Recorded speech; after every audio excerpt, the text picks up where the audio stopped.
রোদ্দুরের তাপ থেকে বাঁচার জন্য ছাতা নিয়ে সারদা রাস্তা দিয়ে হেঁটে হেঁটে যাচ্ছিল। রোদ্দুরের ভয়ে কেউ বাড়ি থেকে বেরোচ্ছে না। এমনটা যদি হয় তাহলে আমার বেচারা বৌমা অনামিকা কিভাবে ম্যাঙ্গো মিল্কশেক বিক্রি করবে, কিভাবে বা ব্যবসা চলবে। সকাল থেকে তার কাছে আমি 5-6 জনকে পাঠিয়েছিলাম, আরো 5-6 জন চাই, না হলে টার্গেট মিস হয়ে যাবে। কাউকে দেখতেও পাচ্ছি না যে তাদেরকে গিয়ে বলবো গিয়ে একটু মিল্কশেক খাওগে। একথা সে ভাবতে ভাবতে রাস্তা দিয়ে যাচ্ছিলই হঠাৎ করে রাস্তার মধ্যে সে একটি ভিখারিকে দেখতে পায়। ভিখারির পাত্রের মধ্যে অনেক খুচরো ছিল। আমি এই ভিখারি মহিলাকে নিয়ে গিয়ে বৌমার কাছে 20 টাকার ম্যাঙ্গো লস্যি খাওয়া করাবো। কেউ আসছে না, এখন তো কি আর করবো। এরকমটা ভেবে সারদা সেই ভিখারিটির কাছে যায়। ও কাকি, এদিকে দেখো। আমি ভিন্ডির মতন রোগা, তাতে তুমি আমায় কাকি বলছো? তুমি তো কুমড়োর মতন নিজেকে ভাবো কি? নিজেকে 16 বছরের ভাবছো? ভিখারির এই কথা শোনার পরে সারদা হঠাৎ করে যেন অবাক হয়ে যায়। তার মাথা কাজ করা বন্ধ করে দেয়। সেই ভিখারিটি তাকে এই অবস্থায় দেখে তাকে একটা জোরে গাঁটটা মারে। তখন সারদা আবার সাধারণ হয় আর সেই ভিখারিনীকে দেখে বলে, নাম জানতাম না তাই কাকি বললাম, ক্ষমা করো। আমার নাম পুষ্প। পুষ্প? ঠিক তোমারই মতো, তোমার নামটাও খুব সুন্দর।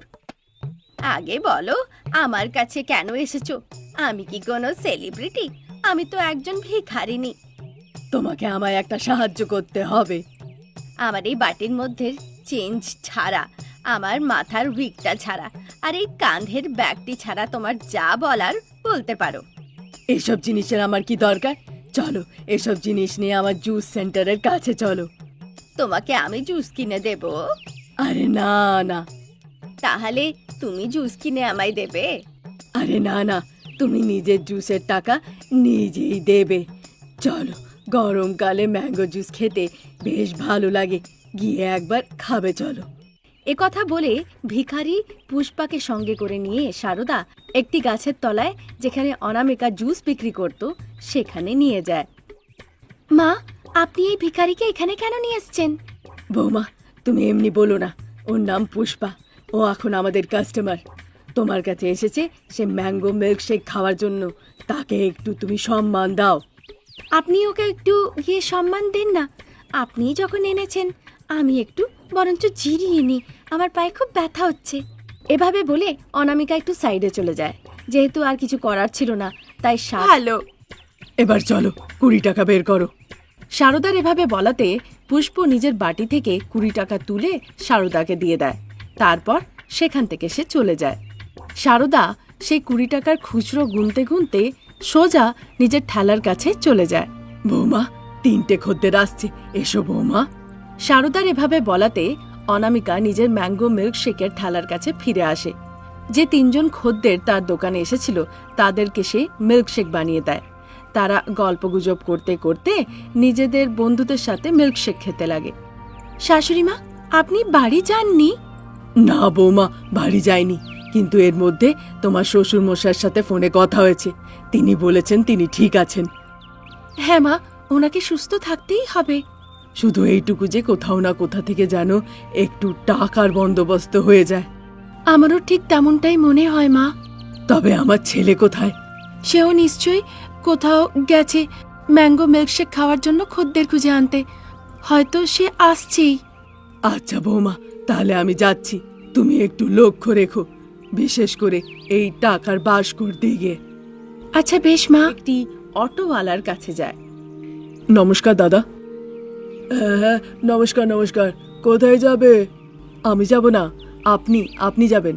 ওই দেখছেন গাছের তলায় ম্যাঙ্গো মিল্কশেকের ঠেলা, সেখানে যেতে হবে। হ্যাঁ, ওখানে কেন যাব? ওখানে গেলে আমি কোনো খদ্দের পাবো নাকি? না, ওখান থেকে আমাকে কাউকে কোথাও নিয়ে যেতে হবে। অন্য কাউকে নয়, ওই যে ঠেলার কাছে আছে তাকে, প্রত্যেকদিন তাকে বাড়ি নিয়ে যেতে হবে, আর বাড়ি থেকে এখানে নিয়ে আসতে হবে। শুনেছি তারা তোমাকে বেশ ভালো টাকাও দেবে।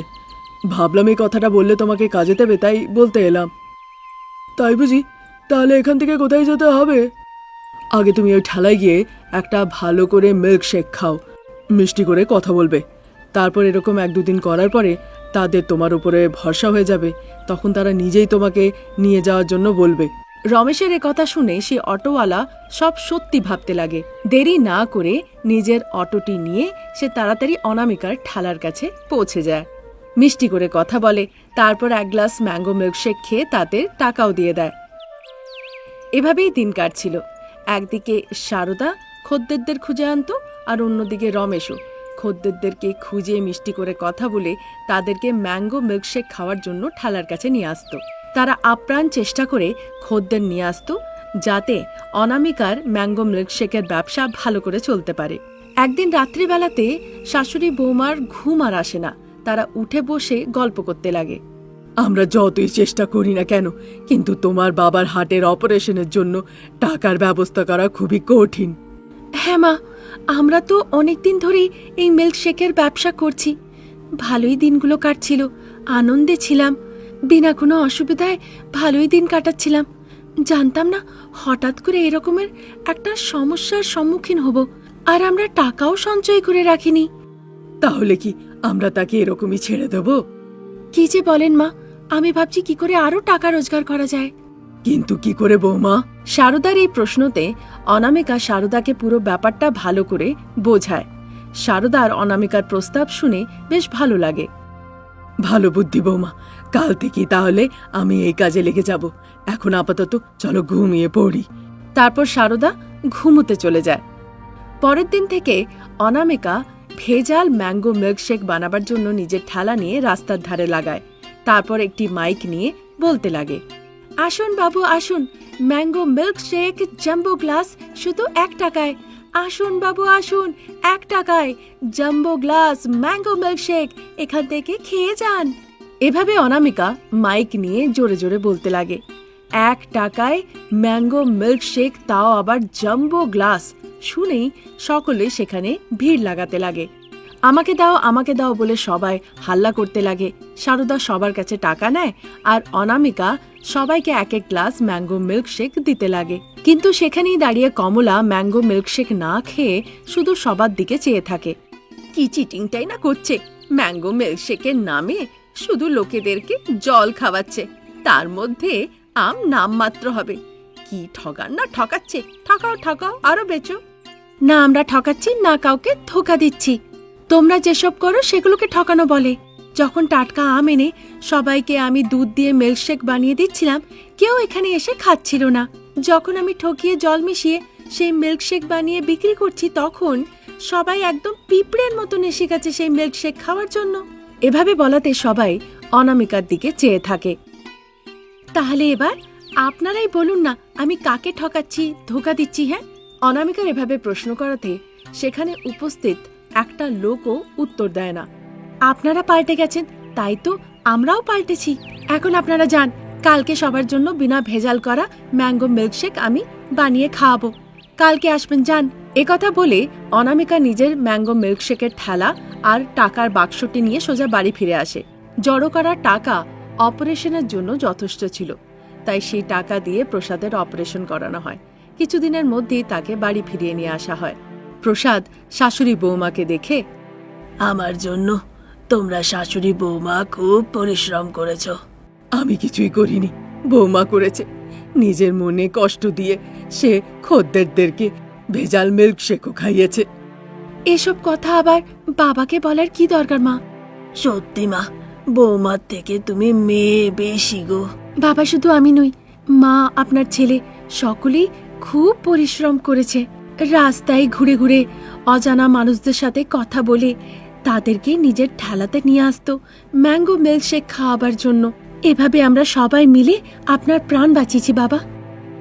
হ্যাঁ বাবা, অনামিকা সত্যি কথা বলছে। এভাবে তারা প্রসাদকে সব সত্যি কথাটা জানায়। কিছুদিন প্রসাদের খুব ভালো করে সেবা শুশ্রূষা করা হয়। তারপর ভালো হয়ে যাওয়ার পরে পুরো পরিবার একসাথে মিলে মিশে অনামিকার ম্যাঙ্গো মিল্কশেকের ব্যবসায় লেগে পড়ে, আর তারা সুখে আনন্দে জীবন কাটাতে লাগে।